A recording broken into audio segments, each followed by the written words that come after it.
안녕하세요. 밤라디오 민준에 오신 것을 환영합니다. 저는 60대 중반의 여자이고 혼자 사는 독거 노인이랍니다.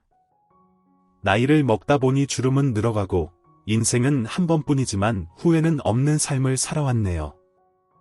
자식도 남편도 없으니 제가 박복해 보이신다고요?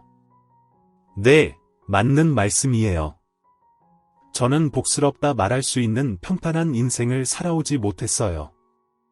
사모님, 오늘은 치과와 스파 예약이 있는 날입니다. 차가 막힐 것 같으니 늦지 않게 얼른 준비하시죠. 날씨가 더우니 점심은 좋아하시는 호텔의 평양냉면집으로 모실까요? 착실하고 아들같이 속정 깊은 정기사가 저를 부르네요.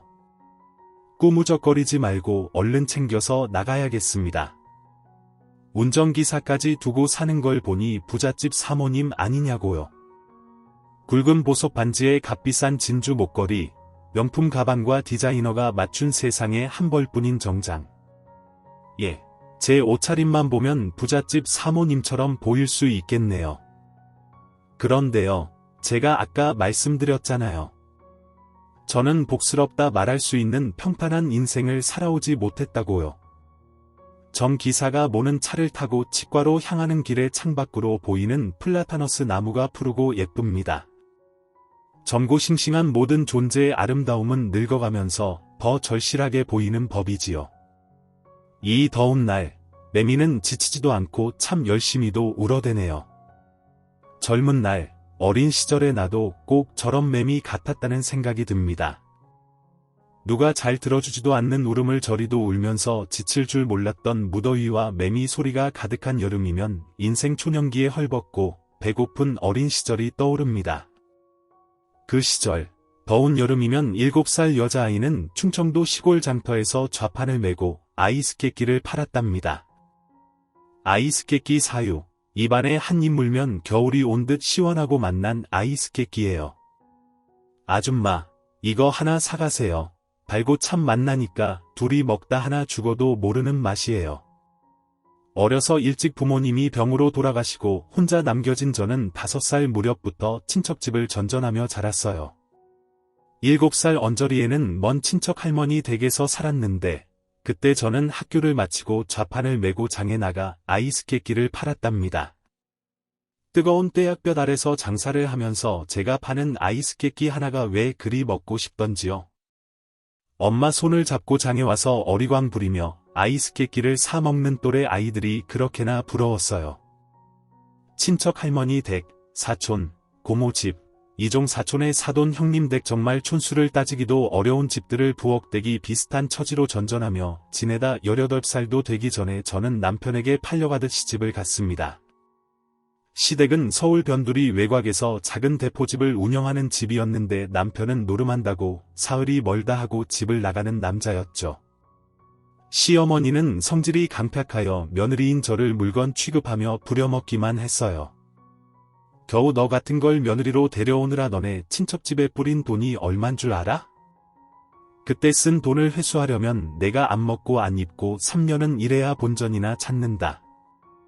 알아듣겠니? 빨리 나가서 숯불 피우고 저녁 장사 준비해라. 손님들이 몰려오면 정신없으니까 게으름 피우지 말고 빨리빨리 움직여. 아유, 속 터져. 정말 충청도 출신이라 그런지 왜 그렇게 행동이 굼뜬지 몰라. 시어머니는 동네에서 숯불에 꼬치구이를 안주로 파는 대포집을 운영하셨는데 제가 시집오자 바로 가게 일에서 손을 떼셨습니다. 그때만 해도 대포집에 술을 마시러 오는 사람들은 대부분 중년 남성들이었고 그런 남자 손님들을 단골로 만들어야 한다면서 가게 오픈 전에 꼭 저를 화장하고 단장하게 했어요.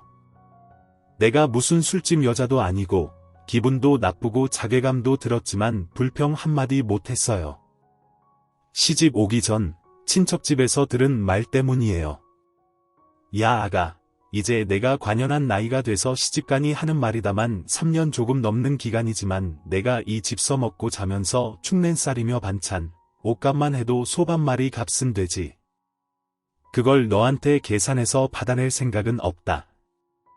내가 어녀 사는 거 미안해서 장날마다 나가서 어르신 대신 좌판 메고 아이스케키도 팔고 속옷이며 봉동 구림모도 팔았잖아요. 그걸로 어르신 반찬값도 되고 계모임도 첩첩 나가신 걸로 아는데요. 행여 시얼은 앞에서 내 앞에서 만취로 이빨은 소리 척척 해대는 건 말어라잉. 시집살이라는 거 말이다. 그저 눈 닫고 입 닫고 귀 닫고 사는 게 상책이니께. 말이여 시집가는 일이 그렇게 삼중으로 병신되는 거면 안 가고 비구니로 사는 게 훨씬 낫겠구먼유. 참말 똑똑한 아이가 오늘따라 어둡네.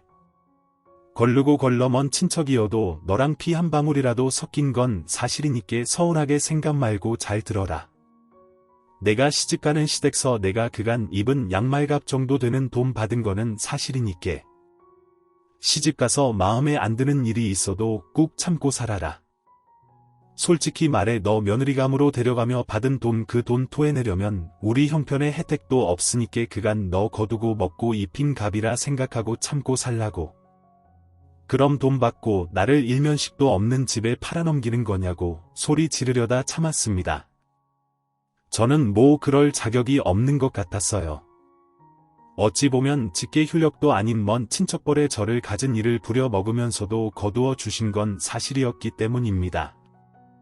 이런 사정이 얽혀 있었기 때문이에요. 시어머니의 부당한 대우에도 저는 군말 없이 늦은 오후가 되면 대포집 안주거리를 만들고 화장까지 곱게 해서 술 손님들을 받아야 했습니다. 듣자 하니 이 집 며느리가 작은 주인이 됐다면서요. 젊은 처자가 그 손맛이 보통이 아니네. 요 꼬치구이 안주 양념장에 마약이라도 넣었는가? 입에서 살살 녹네요. 술이 그냥 술술 들어가는 맛이라니께. 그나마 다행인 건 저는 타고나기에 손끝이 야물고 음식 솜씨가 좋아서 시어머니가 대포집을 운영할 때보다 훨씬 장사가 잘 되었어요. 안주 맛도 더 좋아지고 원래 늙고 성질 못된 여주인보다 젊고 예쁜 며느리가 장사를 이어받아야 한다는 소문이 나면서 그 일대에서 술맛 좋고 안주 맛 좋기로 유명한 대포집으로 이름이 나기 시작했습니다.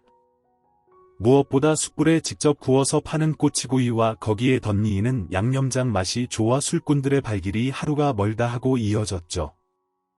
그런데요, 참 이상한 일이 있습니다. 이렇게 대포집 매출이 오르고 돈은 벌리는데도 시댁의 살림은 전혀 나아지지 않는 겁니다. 왜 그런 줄 아세요? 사정을 알고 보니 그날 가게에서 번 돈을 은행 통장에 맡겨두면 그걸 야금야금 바로 빼서 써먹는 도둑고양이 같은 존재들이 집안에 2명이나 있었기 때문입니다.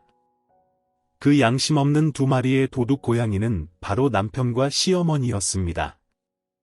예, 며느라, 이번에 저 윗동네에서 밀수하는 강씨 아줌마가 부산에서 기막힌 여우 목도리를 들여왔는데 글쎄 나한테는 그걸 50%나 깎아서 준다지 않니? 아무리 생각해도 한 벌 드려야겠으니 오늘 가게 영업 전에 은행 가서 돈 좀 찾아오너라. 아니, 어머니, 어제 은행에 맡긴 돈은 이번 달 대포집 월세 내야 하는 돈인데 그 돈을 찾아오시라 하면 대체 장사는 어떻게 하라고요? 내가 1시간 장사할 거 2시간 하고 주말에 쉴 거 쉬지 말고 술 좀 더 팔면 될 거 아니냐. 그깟 가게 월세 그거 얼마나 안다고 이 생난리야. 생난리가 아니라요. 어머니, 재료값이니 월세 빼면 가게 장사 아무리 잘 돼도 크게 남는 것도 없다는 거 잘 아시는 분이 이러시면. 에이, 아침부터 빈정상하게 하지 마라. 남 목에 칼이 들어와도 그 여우 목도리 드려야겠으니 그리 알아라. 널 며느리감으로 데려온다고 쓴 돈이 대체 얼만데 시어머니한테 그깟 여우 목도리 하나 못해주고 큰 소리야. 버럭 소리를 지르면서 그날 장사하려고 준비해 놓은 안주거리를 바닥에 아무렇게나 내팽개치고 집 밖으로 나가버리는 시어머니였습니다. 분명 나가서 동네 옆집에 가서 수다를 떨며 밤늦도록 화투나 치다 돌아올 것이 뻔했죠. 남편이란 작자의 만행은 시어머니보다도 한 수 위였습니다. 하루가 멀다 하고 노름판에 불려가서 큰 돈을 잃기 일쑤였죠. 돈을 크게 잃은 날은 집에 와서도 곱게 잠들지 않고 밤새도록 행패를 부리고 술주정을 멈추지 않았습니다. 에이, 마누라, 가서 술 좀 가져와 봐라.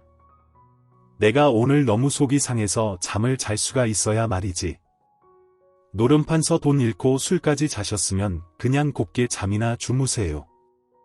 뭐 이놈의 여편네가 죽지 못해 환장했나? 뭐 잘난 것도 없이 부엌대기로 전전하던 걸 돈 주고 사와 마누라 삼았더니 남편 공경할 줄은 모르고 뭐가 어쩌고 저쩌고. 당장 술 가져와. 대포집에 널린 게 술일 텐데 얼른. 당신이 이번 달에 노름팔에서 날린 돈만 대체 얼만 줄 알아요? 당신 노름하면서 버린 돈 내가 번번이 메꿔준 거. 그래 그것만 해도 내 사업 몸값은 이미 애진작 넘겼을 테니께. 그만 생색 좀 내요. 뭐 이 거지 같은 여편네가 감히 하늘 같은 남편 앞에서 짝짜리. 남편은 노름을 하는 것도 모자라 술만 먹으면 저를 때리기까지 했습니다. 게다가 제가 시어머니를 대신해 대포집을 운영하다 보니 자연스럽게 남자 손님들과 어울릴 일이 많았는데 그걸 가지고 시비를 걸면서 의처증 증세까지 나타났습니다. 한 번은 한창 장사를 하고 있는데 가게로 찾아와서 다짜고짜 단골 손님의 멱살을 잡고 뒤흔드는 겁니다. 네가 우리 마누라하고 그렇고 그런 사이라며? 동네에 소문 쫙 났으니까 우리 발 내밀 생각 마라. 지금 대체 뭐하는 짓거리여요? 그분은 단골분들 중에서도 제일 점잖은 수학 선생님이시라고요. 당장 그 손 놔요. 인연이 진짜 이 기생오래비 같은 놈하고 눈이 맞았구만. 내년부터 내가 오늘 적초해야겠다. 남편은 그날따라 눈이 휘가닥 뒤집히며 저의 머리채를 잡아 끌며 가게 안에서 한바탕 난동을 피웠습니다. 노름판에서 큰 돈을 잃은 날일수록 남편의 폭력성은 더 잔인하고 거칠어졌습니다.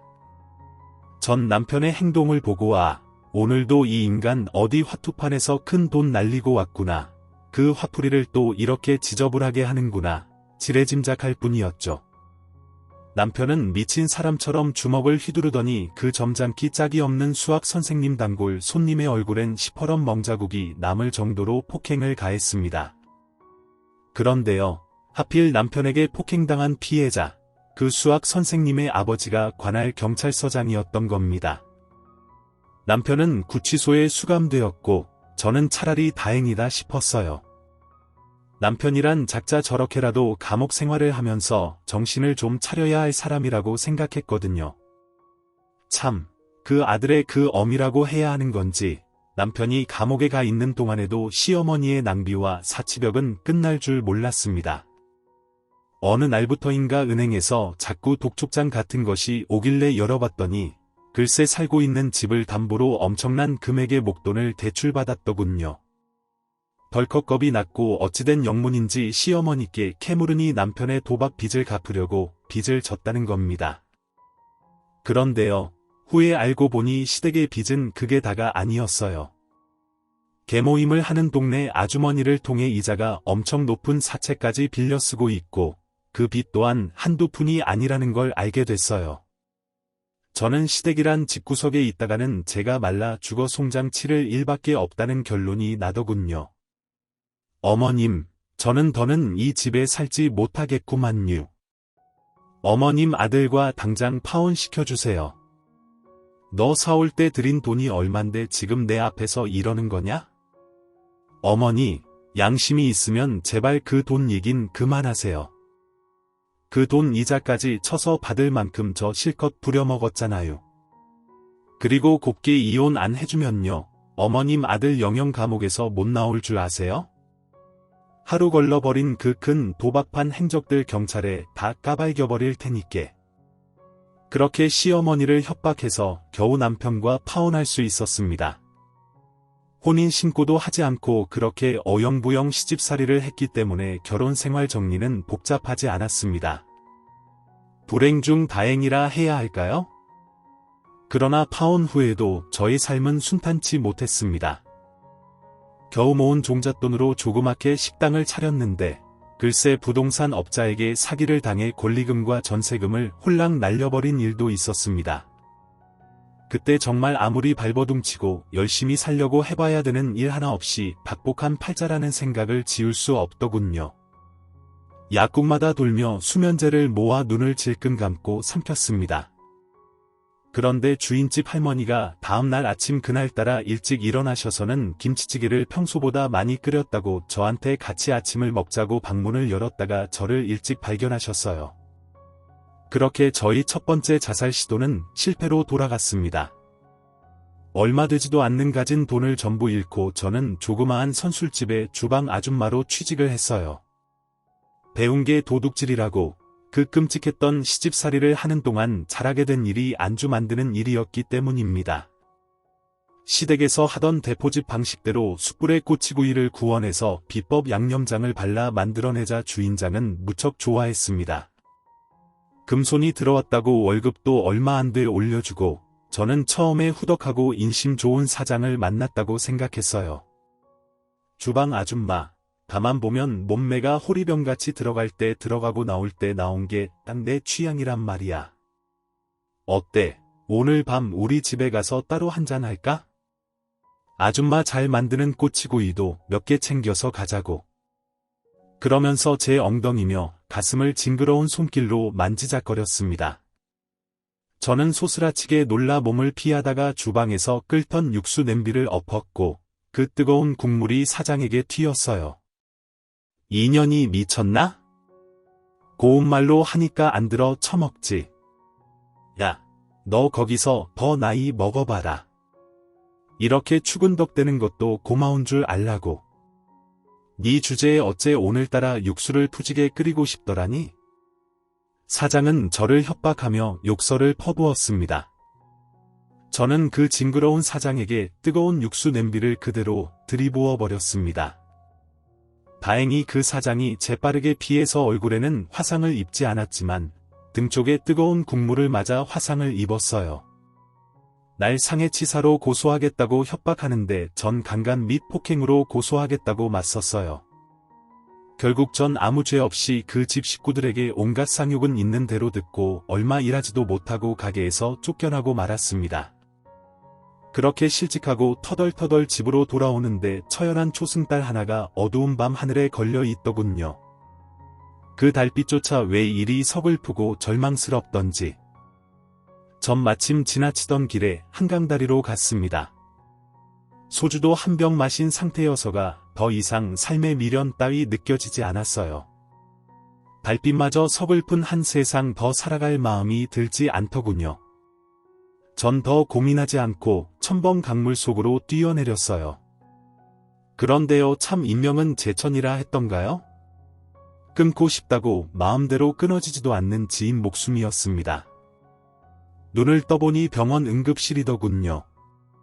주사를 맞으며 개슴츠레 눈을 떴는데 물에 빠진 생쥐꼴을 한 어떤 남자가 절 걱정스러운 눈으로 쳐다보고 있더군요. 좀 괜찮으세요? 택시를 몰고 지나가다 잠시 정차했는데 그쪽이 다리 아래로 그대로 뛰어내리는 걸 보고 아차 싶어 바로 내려 그쪽을 구해냈어. 세상 살기 팍팍하고 힘든 건 인혁이나 나나 다 마찬가지야. 죽을 용기 있으면 그 악으로 깡으로 살 생각을 하라고 알아들었어요. 그렇게 생면부지 처음 보는 택시기사의 도움으로 저희 두 번째 자살 시도 역시 물거품이 됐습니다. 그렇게 모진 방법으로 죽으려고 연이어 시도를 했는데 자꾸 살아나지니까 뭔가 이상한 오기 같은 게 생기더군요. 이판사판 어차피 죽은 거나 진배 없는 목숨 다시 한번 죽을 각오로 독하게 살아보자. 그래, 딱 한 번만 그렇게 독하게 살아보고 어떻게 할지는 그때 가서 결정하자. 뭐 그런 도끼 품은 생각을 했더랬죠. 응급실에서 수액을 다 맞고 퇴원하는데 병원 밖에서 절 구해준 택시기사가 기다리고 있더군요. 저는 그때 수중에 딱 국밥 한 그릇 사 먹을 돈밖에 남아있지 않았습니다. 그런데도 그 택시기사분에게 뭔가 고맙고 성의를 표시해야 할 것 같은 생각이 들더군요. 파리보다 못한 목숨이지만서도 지 목숨을 구해주신 은인인디 따순 국밥 한 그릇 대접하고 싶네요. 그렇게 근처 국밥집으로 들어가서 저는 설렁탕 한 그릇을 시켰어요. 물에 빠진 저를 구해내고 보호자로 병원에서 한참을 기다리느라 끼니를 놓쳐서인지 택시기사는 정말로 달게 국밥을 비우더군요. 한참 그 사람이 국밥을 먹고 있는데 시키지도 않은 수육 한 접시가 푸짐하게 차려져 나왔어요. 국밥도 한 그릇 더 나왔고요. 지는 시킨 적이 없는데요. 지는 분명 기사님 뭐 국밥 한 그릇만 시켰는데 주문이 잘못 들어간 것 같네요. 죄송하지만 도로 가져가 주세요. 아까 그쪽 잠깐 화장실 간 사이에 제가 추가로 더 시켰어요. 부담 갖지 말고 먹어요. 내가 배가 많이 고파서 더 먹으려고 시킨 거니까 택시기사. 그 남자는 사람 좋게 웃으며 저에게 국밥과 수육 접시를 가깝게 놔주는 겁니다. 저도 모르게 눈물이 왈칵 쏟아졌어요. 한참 서럽게 우느라 밥 한 술 제대로 뜨지 못했습니다. 수육 식으면 맛없어요. 몸이 많이 추웠을 건데 설렁탕 국물부터 좀 들이켜요. 얼른요. 전 그렇게 생전 처음 부른 택시기사의 따뜻한 도움으로 그날 따뜻하게 저녁 식사까지 대접받고 몸을 회복하게 되었네요. 그래서 이 택시기사와 어떻게 되었냐고요? 어떻게 되긴요? 두 번째 자살 시도에서 저를 구사일생으로 구해준 택시기사는 제가 악착같이 돈을 모아 몇 년 후 평창동에 차린 조그마한 가정식 백반집의 단골 손님이 되었어요. 실은 택시기사분과 내 요즘 흔히들 하는 말로 썸 비슷한 것이 있었네요. 솔직히 말하면 그렇습니다. 저는 머리털 나고 저에게 그렇게 조건 없이 따뜻한 진심을 주는 사람을 만난 게 처음이었어요. 대단히 내세울 만한 직업은 아니었어도 직업적으로도 성실한 사람이었답니다. 의지할 곳 없던 저는 그 남자에게 기대고 싶은 마음이 컸어요. 그런데 말이죠. 그냥 고마운 마음 내가 정말로 힘들 때 손을 내밀어준 은인 거기에서 인연을 끝냈답니다. 택시기사분 그 남자는 가정이 있는 남자였거든요. 아내도 있고 딸도 있고 또 아들도 있는 한 가정의 가장이었지. 세월이 흐른 지금 그분이 저에게 가졌던 감정이 어떤 것이었을까 가끔 궁금해질 때도 있긴 해요. 그래도 지금 와서 그런 게 다 무슨 소용이 있고 의미가 있을까요? 죽을 뻔한 저를 구해주고 따뜻한 밥을 사주면서 다시 세상 살고 싶어지게 만들어준 사람도 없이 고마운 은인 같은 사람으로 기억에 남은 것이 더할 나위 없이 감사한 일이지요.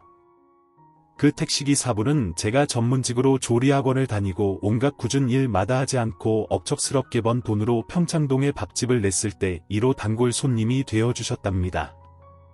저는 그분이 밥을 먹으러 올 때는 언제나 넘치게 서비스를 팍팍 드렸지요. 시간이 지나서는 택시기사분의 가족들도 제 식당에 자주 밥을 먹으러 오는 단골이 되었고요. 갖은 고생과 우여곡절 끝에 평창동에 차린 밥집은 다행히 별 탈 없이 장사가 잘 되었습니다. 조리학원을 오래 다니면서 메뉴를 꽤 고심해서 준비했고 이런 저의 노력이 먹혔는지 입소문을 타고 맛있는 가정식 백반집으로 유명세를 타게 되었죠. 저녁에는 특별 메뉴로 제가 예전에 시집살이하며 배웠던 숯불 꼬치구이를 안주로 팔았는데 이 역시 식당의 인기 메뉴였답니다.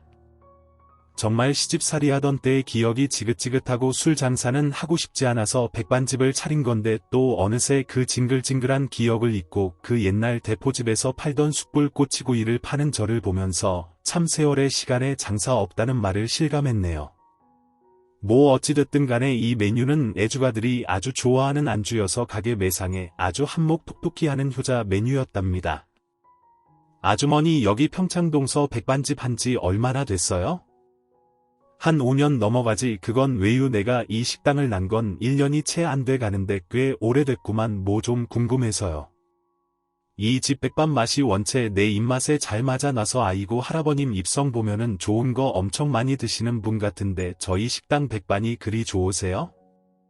일주일에 3일은 저희 집을 찾아주시니 진짜 우리 식당 진짜 백이 성골 단골이세요. 오늘의 특별 메뉴 고추장 돼지 불고기예요.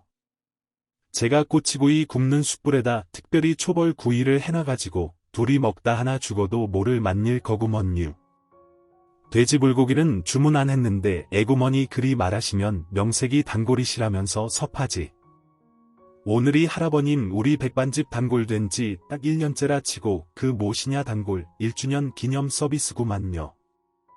부담 갖지 마시고 맛나게 드셔요. 돼지고기가 남아돌고 또 좀 심심해서 만든 거구만유. 저는 우리 집의 평소 단골 고객 할아버지에게 그날따라 기분이 좋아서 고추장 불고기를 서비스로 드렸습니다.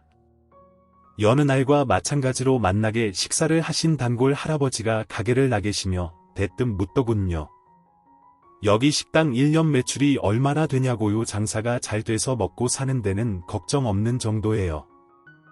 부엌대기로 이 집 저 집 전전하며 살던 제 분수에 비하면 지금 정도 장사되는 것도 전 하늘에 감사하며 살아요. 1년에 1억이면 우리 집에 들어와서 매일 밥 해주겠소. 예, 1년에 1억이요. 1억이면 연매출 훨씬 훌쩍 넘는 큰 돈인데 왜 그런 큰 돈을 절 주신다는 거예요? 뭐 최근엔 로또라도 맞으셨슈. 저의 순박하고 어리석은 질문에 할아버지 단골은 크게 너털 웃음을 터뜨리시더군요. 알고 보니 단골 할아버지는 평창동 내에서도 비싸기로 소문난 대저택에 거주하는 제게 서열 10위 안에 드는 철강회사 회장님이셨어요.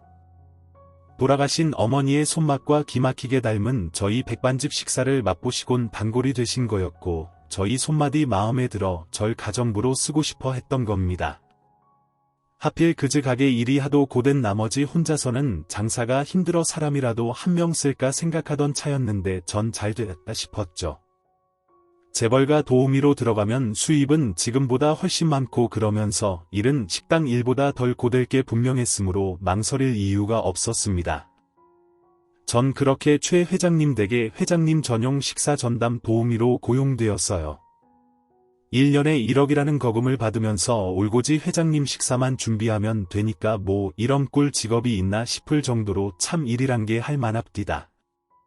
분기별 보너스도 제 분수에 진짜 만져보지도 못한 목돈은 쥐어주셨고요. 제 평생 이렇게 편하게 조금 일하면서 많은 돈을 받은 적이 없었으니까요. 게다가 회장님 댁에 일하는 사람들도 대부분 저를 깍듯하게 대우하는 겁니다. 회장님 전담 식사 도우미라는 위치가 그 댁에서는 나름 막강한 자리더라고요. 회장님 역시 저를 아주 따뜻하게 대해주시고 능력을 인정해 주시는 바람에 저는 참 50 넘어 살도록 이렇게 행복한 날이 있었나 싶을 정도로 좋은 날들을 보냈더랍니다. 회장님 댁에서 내어주는 거주 공간만 해도 분에 넘치게 넓고 쾌적했답니다. 처음으로 나만의 욕실 딸린 방을 쓰면서 참 감회가 남달랐어요. 그러던 어느 날이었네요. 그날도 회장님께서 좋아하시는 서리태 콩국수와 맷돌에 직접 갈아 만든 녹두 빈대떡을 저녁상으로 물리고 나서 좀 일찍 잠자리에 들렸는데 누군가 뚝뚝 방을 녹화하는 겁니다. 문을 열고 빼꼼히 내다봤는데 회장님이 좀 불안한 얼굴로 서 계셨어요. 아니 이렇게 야심한 시각에 회장님께서 제 방엔 웬일이세요? 정주대 내가 괜히 의논할 일이 있는데 방으로 좀 들어가도 될까? 예, 뭐 그렇게 하세요? 야심한 시각 저 혼자 자는 방에 회장님이 들어온다는 게 좀 그렇긴 했지만 평소 워낙에 신사적이고 그런 쪽으로 제가 걱정할 만한 행동을 전혀 하시는 분이 아니셨기에 저는 흔쾌히 방 안으로 회장님은 모셨습니다. 게다가 회장님 댁에는 집에 거주하며 일하는 사람들만 7명이 넘었는데 그들 중 누가 제 방 앞으로 늦은 시각 회장님과 단둘이 시시콜콜 얘기를 나누는 모습을 보이는 게 더 뒷말이 나올 상황이라는 걸 알고 있었거든요. 충주댁 지금부터 내가 하는 얘기 잘 들어. 내가 지금부터 아주 특별한 제안을 하나 할 텐데 들어줄 수 있겠어? 이게 나 살자고 하는 짓이기도 하지만 결국 충주댁한테도 아주 좋은 일이 될 것 같은데 말이야.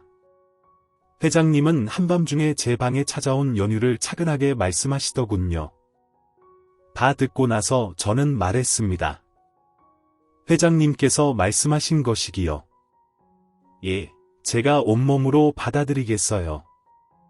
저를 이렇게 호의호식하며 대우받으며 살게 해주신 분 명령인데 제가 거스를 자격도 딱히 없구만요. 예, 회장님의 제안이라는 것이요. 평범하고 쉬운 일은 절대 아니었어요. 회장님 댁에는 오랜 기간 남편과 떨어져 딸과 아들만 데린 채 시집살이하는 회장님의 며느리가 살고 있었습니다. 회장님의 아들은 해외 지사를 전담하느라 3년 넘게 해외 파견 근무 중이었죠. 그런데요. 그 현숙하고 조신하기 짝이 없다 생각했던 며느리가 근래 들어 분위기가 심상치 않다는 겁니다. 집안 사람 누구도 눈치채지 못하고 있었지만 회장님께서는 오른팔과 다름없는 회장님의 비서 김 실장을 통해 며느님의 불륜 사실을 최근에 알게 됐다 합니다. 그 충격과 배신감은 가히 이루 말할 수 없었지만 일단 한창 사춘기인 손주 손녀들을 고려해 이 사안을 어떻게 터뜨리고 해결해야 할지 고민이 깊으셨대요. 정말로 은밀하게 사람을 붙여 며느리의 뒤를 캤는데 글쎄 며느리라는 이 여자 불륜남과 적당해서 회장님 댁 재산을 집어삼킬 궁리까지 하고 있더랍니다. 너무 괘씸하고 분해서 당장 며느리를 어떻게 응징이라도 하고 싶었는데 딱히 방법도 없고 무엇보다 손자 손녀의 안위가 걱정되어 한동안 걱정만 하고 있던 찰나하도 답답해서 저를 찾아와 부탁을 하셨던 거예요. 어찌됐든 충주댁이 하루 종일 집안에 있으면서 며느리의 일거수일투족을 감시할 수 있는 사람이고 또 내가 이 집안에서도 유일하게 믿을 수 있는 내 편이라 이런 말을 하는 거요. 김 실장이 최근 알아본 바로는 며느아이가 날 해치려고 하는 것 같아 잡아 족치려 해도 결정적인 증거가 없어 발만 동동 구르고 있으니 중주댁이 빼도 박도 못할 끈아풀을 딱 하나 잡아와요. 내 목숨 살리는 일이다 생각하고 할 수 있겠소. 전 대답 대신 아주 고개를 크게 끄덕이는 것으로 대신했습니다. 제 인생에 있어 큰 은인이나 다름없는 회장님의 안위가 걸린 일이라면 어떤 수를 써서라도 결정적인 증거를 찾아야겠다 싶더군요. 전 다음 날부터 이 댁 작은 사모님, 그러니까 회장님의 며느리에게 의도적으로 살갑게 접근했더랍니다. 작은 사모님 회장님께서 한 며칠 외국으로 바람 쐬러 나가시는데 그동안 작은 사모님께 맛있는 거 많이 해드리라는 명을 내리고 가셨네요. 계절 탓인가 사모님께서 입맛도 없고 체력이 많이 떨어졌다 들었는데 뭐 드시고 싶은 거 있으면 바로 명령만 내려주셔요. 날도 덥고 입맛도 딱히 없어요. 충주댁은 하던 대로 아버님이나 신경 써요. 나까진 신경 쓸 거 하나 없어. 사람 옆에 있는 거 귀찮으니까 방에서 얼른 나가줘요. 제가 회장님 사람이라 그런지 처음엔 저에 대한 경계를 풀지도 않고 날카롭게 굴기만 하더군요. 그런데 곰곰 생각해보니 이댁 며느님 친정이 이북 쪽이라는 얘기를 흘려들은 기억이 나더군요. 전 안 돼도 본전이란 마음으로 이북 전통 음식 중에 하나인 강고등어찌개를 불어 집안 가득 냄새를 풍겨가며 한 냄비 끓였답니다. 아니 이게 무슨 냄새야? 아줌마 집안 가득 비린내 진동하는 게 대체 뭘 만드는 거예요?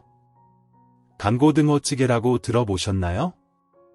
저희 먼 친척이 이북 사람이라 가끔 저 어릴 때 이걸 만들어줬는데 맛나게 먹었던 기억이 나서 그만 냄새 역하시면 바로 다 버릴게요. 죄송하구먼요. 아니에요. 누가 버리라고 했어요. 가만히 있어봐요. 한번 맛이나 보게. 강고등어찌개 아는 사람이 별로 없는데 충주댁은 참 별걸 다 아는 사람이네요. 작은 사모님은 그렇게 제가 만든 강고등어찌개의 맛을 한번 보더니 아니나 다를까 얼굴에 화색이 돌며 밥 한 그릇을 앉은 자리에서 다 비우더군요. 평소 깨작깨작 지배력만큼 식사를 하나마나 하는 양반인데 제가 만든 강고등어찌개가 맛이 좋기는 했나 봐요. 강고등어찌개라게 이북 전통 음식인데 비리지 않고 시원하고 칼칼하게 끓여내기가 쉽지 않은 음식입니다. 그런데 제가 뚝딱 만든 그 이북 전통찌개를 한 사발 잡숫고 며느님께서는 누가 업어가도 모르게 잠이 들어 버리셨죠? 물론 이유는 있었습니다. 제가 강고등어찌개 안에 잠이 좀 잘 오는 약을 살살 뿌려놨거든요. 평소 엄지손가락 지문으로 휴대폰에 잠금 장치를 해두는 며느님 버릇을 알고 있던 저는 일단 회장님 며느리의 휴대폰 안을 샅샅이 훑어볼 수 있었어요. 불륜남의 정체와 직업, 신상 등을 죄다 알게 되었죠. 저는 그런 증거들을 일단 제 휴대폰으로 모두 캡처해 두었어요. 휴대폰의 문자며 통화 기록들을 살펴가는데 글쎄 경악스럽고 끔찍한 사실 하나를 발견했습니다. 9월 15일 청평 리조트 최 회장 전용 라운지 라운딩 돌며 세 번째 휴식 타임에 사고 예정. 나머지 문자들을 샅샅이 찾아보니까 글쎄 그 적어놓은 날짜에 회장님이 골프를 치는 동안 골프장 내 이동 차량의 브레이크를 일부러 고장 내온 뒤 회장님 혼자 그 차를 타게끔 한다는 계획이 적혀 있더군요. 회장님 며느리와 그러한 끔찍한 범죄를 의논하는 상대는 회장님 댁 전용 골프 선생인 남자 프로 골퍼였어요. 큰 대회에서 여러 번 화려한 성적을 거두면서 매스컴에서도 꽤 이름난 골프 선수인 그는 최 회장님 댁 사람들에게 골프 개인 레슨을 해준 지 10년이 넘어가는 거의 가족과 같은 존재였는데 바로 그 골프 선생과 회장님 며느리가 바람이 난 거였습니다. 그리고 설상가상 그 골프 선생과 짜고 회장님은 골프장에서 사고사하게 만들려는 끔찍스럽기 짝이 없는 범죄 계획을 세우고 있던 겁니다. 저는 당장 캡처한 모든 정황들을 회장님 휴대폰으로 전송했습니다. 외국으로 한 며칠 가 있겠다고 일부러 집에서 나가 계셨던 회장님은 근처 호텔에서 투숙하시다 바로 집으로 귀가하셨죠. 물론 필요한 모든 조치를 다 취한 다음에 돌아오셨어요. 경찰과 형사 여러 명을 대동하고 집으로 들어오는데 그 분기탱천한 기세에 집안 사람들 모두가 얼어붙었습니다. 그런데요, 참 막장 코미디 같았던 게 뭐냐 하면 대노한 회장님 눈치를 보느라 집에 있던 사람들 모두 벌떡 일어선 채 기립하고 있는데 딱 한 명 잠자는 숲속의 공주처럼 쿨쿨 잠에서 깨지 못한 한 사람이 있었다는 겁니다. 바로 회장님의 며느리였죠. 그도 그럴 것이 제가 강고등어찌개 안에 아주 수면제를 솔솔 뿌린다는 게 의욕이 과했던지 뭉텅뭉텅 뿌려버려서 아직도 잠에서 깨어나지 못하고 있던 탓이죠. 작은 사모님 이제 좀 일어나 보세요. 회장님 돌아오셔서 사모님 찾으시네요. 그만 주무시고 좀 일어나 보셔야 할 것 같아요. 전 나름 최선을 다해 차분하게 회장님 며느님을 깨웠지만 수면제가 용량과다였는지 깨어날 생각을 안 하시더군요. 그 모습을 보고 계시던 회장님께서 순간 폭발하시고 말았습니다.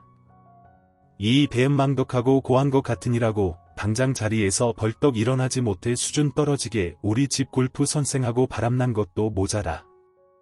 뭐 감히 날 헤아려 들어 당장 일어나서 죗값 단단히 치를 각오부터 해라. 쩌렁쩌렁 소리치면서 며느리를 깨우는데 지켜보는 사람들 모두 소름이 끼칠 정도였습니다. 회장님께서는 그래도 분이 안 풀리셨는지 아랫 사람들에게 부탁해 커다란 양동이 가득 찬 물을 받아오게 시키시더군요. 그리고 양동이에 담긴 차가운 물을 인정사정 없이 며느님 면상에 쫙 끼얹어 버리시는 겁니다. 그 찬물 세례를 맞고서는 결국 며느님도 잠에서 깨어났어요. 잠이 깨고 상황 파악을 마친 뒤엔 회장님께 무릎을 꿇고 싹싹 빌더군요. 아버님 정말 제가 죽을 죄를 지었습니다. 그래도 아버님 손주, 손녀 낳아드린 공이 있는데 그걸 봐서라도 제발 저 한 번만 용서해 주세요. 내가 단순히 날 해치려 든 것도 아니고 골프 선생과 눈이 맞아 날 해치려 들었는데 그걸 어떻게 눈 감을 것 같으냐? 남자에게 눈이 돌아 시합에 해치려는 너 같은 년이 아이들은 해하지 않는다는 법이 어디 있겠어. 내 재산을 지키고 내 자손 지키기 위해서라도 너 같은 건 콩밥을 먹어야 한다. 저리 썩 비켜 칼같이 호통을 치시더니 뒤도 한 번 안 돌아보고 울먹이는 손주와 손녀를 데리고 회장님은 2층으로 올라가 버리시더군요. 회장님 며느리는 그 길로 경찰서에 연행되어서 바로 구치소에 수감되었습니다. 그 골프 선생 불륜남과 함께 존속 살해죄로 형사처벌을 면하기 어렵게 되었죠. 그 후로 일사천리로 재판이 진행되었고 회장님 며느리는 10년이 넘는 징역형을 확정받고 교도소에 수감되었어요. 회장님 며느리와 함께 사건을 작당했던 그 골프 선생도 중형의 실형을 선고받고 교도소에 수감되었고 골프계에서는 완전히 영구 제명되었다고 합니다. 다른 사람들이 그렇게 뒤쫓아다니면서 그 악마 같은 년 빌미를 잡으려 해도 안 됐는데 중주댁 강고등어찌개가 결국 날 살렸구만. 암튼 손끝 야물고 머리까지 야문 사람이야. 자네 참 인물이야. 인물 나 죽을 때까지 끝까지 나 보필해주면서 내 곁에 있어줄 수 있겠나. 저는 그 사건 이후로 회장님의 두터운 신임을 받게 되어서 10년이 넘는 기간을 더 회장님 댁의 도우미로 생활하게 되었습니다. 지병인 고혈압과 당뇨, 만성 췌장염까지 앓고 계신 회장님이었지만 저의 극진한 정성이 들어간 자연식 식단으로 크게 투병하는 일 없이 가끔 건강검진 받고 정기적으로 복용하는 약을 먹는 선에서 건강을 유지할 수 있으셨죠? 본인이 나이가 많고 각종 노안들을 앓고 있던 탓에 그렇게 오래 건강하게 살지 못할 거라 생각했던 회장님은 그렇게 건강을 유지할 수 있는 비결을 다 제 식단 때문이라고 하시며 저에게 엄청 고맙단 말을 많이 해주셨죠. 몸에 좋은 음식은 입에는 쓰다듬데 연하게 중독되게 만든 음식들은 입에도 달고 몸에도 좋단 말이지. 돈이 아무리 많아도 입맛에 맞는 손맛 찾기가 쉬운 일이 아닌데 난 그런 면으로는 아주 복을 타고났어. 제 손맛을 알아주는 입맛이 이렇게 귀하고 높으신 분인 게 그럼 제 복인가 복음언유. 제가 맵기 정성을 기울여서 밥을 맹글긴 하지만서도 이렇게 매번 달게 잡숴주는 분이 안 계시면 저도 신이 나서 이렇게 음식을 못 맹그는구만요. 제 보잘것없는 손맛을 이리 알아주시니 몸둘 바를 모르겠어요. 손맛 좋은 사람들이 말맛도 좋다더니 충주댁을 두고 하는 소리 같구만. 다음 생엔 내 식사 전담 도우미 말고 마누라로 한번 살아보는 건 어떤가? 아이고 회장님 누가 들으면 노망났다 흉보겠어요. 어찌 지 같은 보잘것없는 여자한테 그런 농을 던지시나뮤. 행여 거짓부렁으로라도 그런 농담은 마세요. 그런 얘기를 하면서도 절대 이상한 쪽으로 선을 넘거나 음흉한 행동을 하는 일이 절대 없는 신사적인 회장님이셨습니다. 여지껏 살아오면서 저는 저를 돈으로 보거나 이용하려는 사람들, 이유도 없이 무시하고 구박하는 사람들만 줄창 만나다가 보잘것없는 제 음식 솜씨를 그렇게 귀한 재주로 인정해주고 또 다른 사람들까지 저를 황 여사님이라 부르며 존중받게 해주는 회장님이라는 존재가 더없이 감사했지요. 그렇게 그 며느리 사건 이후 10년 동안 회장님은 크게 아픈 곳 없이 행복한 일상을 보내다가 어느 신선한 가을날 밤 평소 좋아하는 소설책을 읽으시다 주무시듯 돌아가셨습니다. 정말이지 평화로운 자연사가 아닐 수 없었죠. 회장님 장례식을 치르고 평소 유언에 따라 49제까지 제가 도맡아 치른 뒤 회장님 댁을 나오는데 평소 회장님의 오른팔이었던 김 비서가 따라 나와 제게 인사를 하더군요.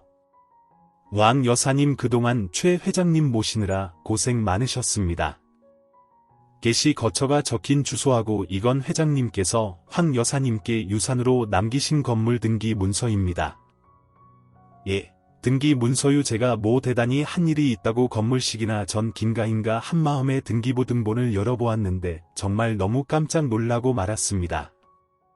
세상에 서울 한복판 그것도 인사동 가장 중심가에 위치한 시가 200억이 훌쩍 넘는 건물을 제게 증여하셨던 겁니다. 저는 믿기지 않아서 그 등기부 등본을 보고 또 보았지요. 아무리 눈을 씻고 다시 쳐다봐도 그 건물 주인의 이름은 황말순 제 이름 석자가 맞더군요. 특별히 대단한 일을 한 것도 아닌데 이런 큰 유산을 받게 되다니 솔직히 실감이 잘 나지 않더군요.